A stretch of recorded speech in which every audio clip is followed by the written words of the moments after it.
Thank you, Judge McCasey, Madam President-elect, and most importantly, our brothers and sisters in Camp Liberty who are hearing this today. Ladies and gentlemen, God bless them and keep fighting. Less than 48 hours ago, 18 years ago, the Iranian government, acting through the IRGC, blew up Khobar Towers in the eastern province of Saudi Arabia, killing 20 U.S. airmen, wounding 372, and killing and wounding many other nationals. This is a message for our negotiators in Vienna who are sitting across the table from the representatives of the IRGC. I'm no longer in my government position. My colleague is no longer in his government position. But I would ask our representatives in Vienna to keep a copy on the table before them of a criminal indictment called U.S. versus al-Mushagel, criminal number 01228A, docket number assigned to the District of Columbia.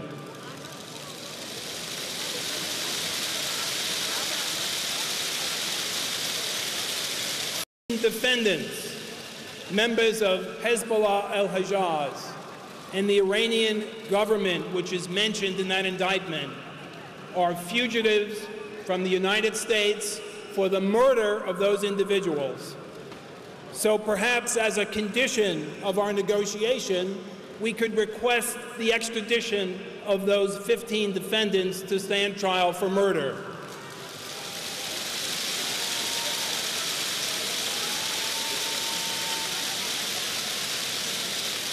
We are here today to be witnesses against acquiescence.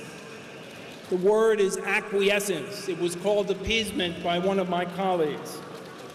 We're surrounded by heroes today, the martyr board here of the MEK members.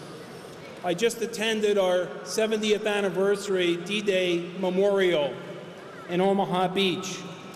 And whether it was Omaha Beach on June 6th, whether it was the Marne in 1914, 100 years ago, whether it was all the battles where our allies for liberty, tolerance, and decency fought together, they have to fight together now. And you cannot convince me, and nobody in our Department of State or government will convince me, that current circumstances will require the United States of America to be an ally of the mullah terrorist regime in Iran.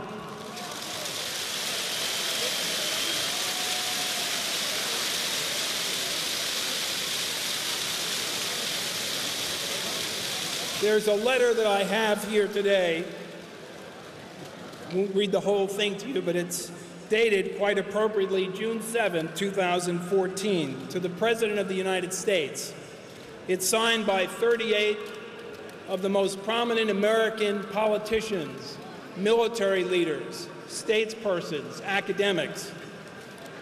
And I want to read a portion to you, a very small portion. But it says, for 3 years, approximately 3,000 men and women of the exiled Iranian dissident organization have been confined in very austere and perilous conditions at Camp Liberty.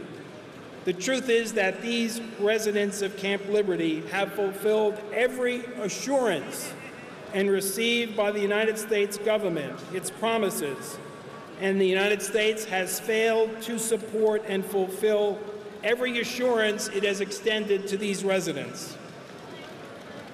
The reality is that these opponents of the regime have continuously sought to assist and to cooperate with the United States.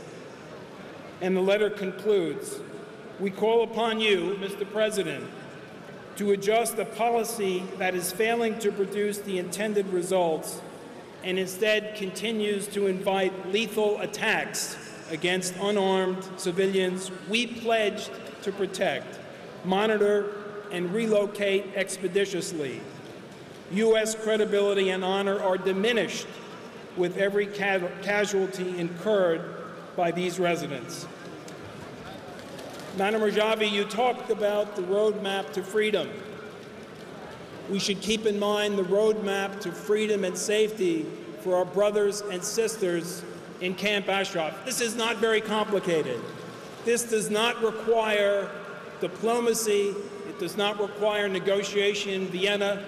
It requires, according to my math, about 25 U.S. Air Force planes to remove those residents immediately.